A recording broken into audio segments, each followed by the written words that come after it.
नमस्कार दोस्तों, एक बार फिर से आप सभी का स्वागत है आपके अपने चैनल डिजर्व पॉइंट एकेडमी में। मैं सुमित भट्ट और आज मैं मूड में हूँ कुछ उन टॉपिक्स पर बात करने पर जिस पर अक्सर टीचर्स क्लास में अपनी कन्नी काट लिया करते हैं। बच्चे अक्सर जब भी क्लास में जब ये टॉपिक चल रहा होता है सरफेस एरिया एंड वॉल्यूम और मेंसुरेशन, तो वो पूछ लेते हैं कि ये फॉर्मूलेज कहाँ से आते हैं, कैसे इनका एवोल्यूशन हुआ। और टीचर अक्सर इस बात को ऐसा कहकर उनकी महत्वाकांक्षाओं का दहन कर देते हैं कि बच्चों इन फॉर्मूले कहाँ से आए ये इंपॉर्टेंट नहीं है, आप तो याद करिए, क्वेश्चंस में लगाइए और सीधे आंसर लेकर आइए और मजे करिए। चलिए, तो मैं ऐसा नहीं होने दूंगा और कोशिश करता हूं उन्हीं में से एक टॉपिक को डिस्कस करने की, जैसे कि क्यूब के फॉर्मूले कैसे डिराइव होते हैं।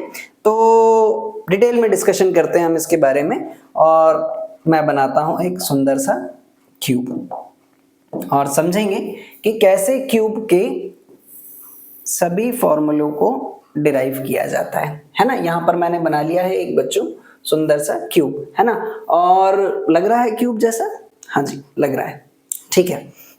तो अब मैं डिटेल में डिस्कशन करता हूं इस बारे में कि क्यूब के एलएसए, टीएसए, वॉल्यूम कैसे डिराइव किए जाते हैं, ठीक है। तो सबसे पहले बच्चों, अगर मैं आपको थोड़ा सा डिटेल में इसके बारे में मैं बता दूं कि क्यूब के अंदर 6 फेजेस होते हैं और सारी की सारी फेजेस स्क्वायर शेप की होती हैं और स्क्वायर का एरिया होता है साइड इनटू साइड, या फिर आप कह दें कि अगर उसकी साइड को ए मान लें तो ए स्क्वायर, है ना। तो यहां पर भी अगर मैं देखूं कि क्यूब के केस में हमारे पास सारी की सारी फेजेस स्क्वायर शेप की होती हैं और सारे डायमेंशंस आपस में इक्वल होते हैं।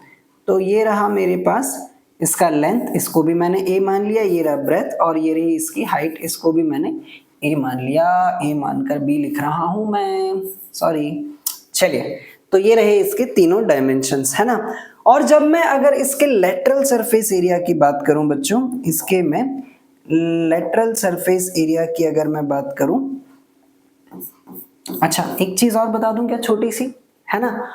आप इस बात का बहुत अच्छे से ध्यान रखिएगा, टीचर्स अक्सर इस बात को बताने के लिए भूल जाते हैं या उनको भी शायद इस बात का ज्ञान नहीं होता है कि जहां कहीं पर भी साइड्स वाले फिगर होता है ना, उनके लिए हम लोग लेटरल सरफेस एरिया यूज करते हैं। अधिकांशतः मैंने देखा किताबों में तक लिखा हुआ है कि जब क्यूब या क्यूबॉइड की बात हो रही तो उसका सीएसए निकालिए। नहीं साहिब, सीएसए कर्व्ड वाले पार्ट्स का निकाला जाता है, जैसे सिलेंडर है, कोन है, हेमिस्फीयर है, इन सारी चीजों का। लेकिन जहां कहीं पर भी साइड्स वाले फिगर हैं उनके लिए लेटरल शब्द यूज होगा, ठीक उसी तरीके से जैसे रेक्टेंगल या स्क्वायर में पेरीमीटर यूज होता था, लेकिन सर्कल के केस में सर्कमफेरेंस यूज होता था, ठीक है। तो technically correct word is lateral surface area. Lateral surface area, lateral surface area of cube, है ना। तो lateral surface area of cube क्या होगा बच्चों, यानी कि उसकी सराउंडिंग की 4 फेजेस का एरिया, है ना। आप अगर देख लें तो अपने आप, अगर जहां कहीं भी जिस रूम में बैठे हैं थोड़ी देर के लिए उसको कंसीडर कर लें कि वो एक क्यूब शेप का रूम है और उसकी आजू बाजू की जो 4 वॉल्स है उनका जो एरिया होगा वही इसका लेटरल सरफेस एरिया होगा। और लेटरल सरफेस एरिया यानी कि 4 स्क्वायर्स का एरिया। एक स्क्वायर का एरिया होता है साइड का स्क्वायर यानी कि ए का स्क्वायर।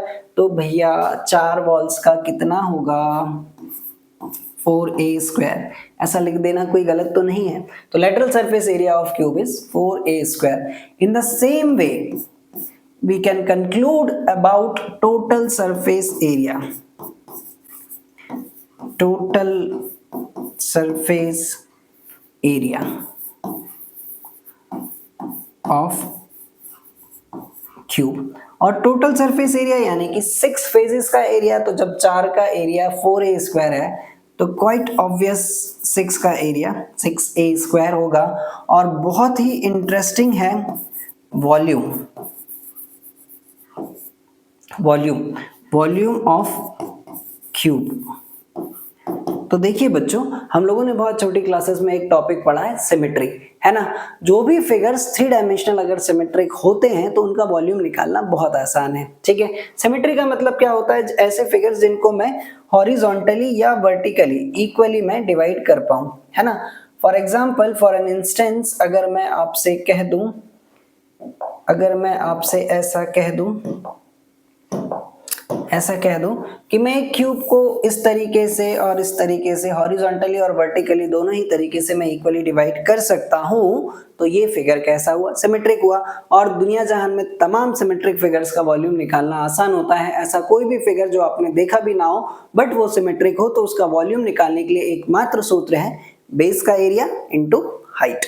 ठीक है, तो ये रहा हमारे पास बेस। इसका बेस कैसा है बच्चों? स्क्वायर शेप का। बेस का एरिया a इंटू ए और उसमें मल्टीप्लाई कर दें उसकी हाइट का, क्योंकि यहाँ तो लेंथ ब्रेथ हाइट सभी एक जैसी है, तो इट इज a क्यूब। ठीक है, ठीक है। तो lateral surface area of cube is 4a square, total surface area of cube is 6a square and volume of cube is a cube. I hope आप लोगों को सभी बातें बहुत अच्छे से समझ में आई होंगी और आपकी जिज्ञासाओं को थोड़ी सी शांति मिली होगी। आशा करता हूं कि ये सेशन हमारे लिए अच्छा रहा होगा। पसंद आए तो लाइक और शेयर करना, नए हो तो सब्सक्राइब कर देना।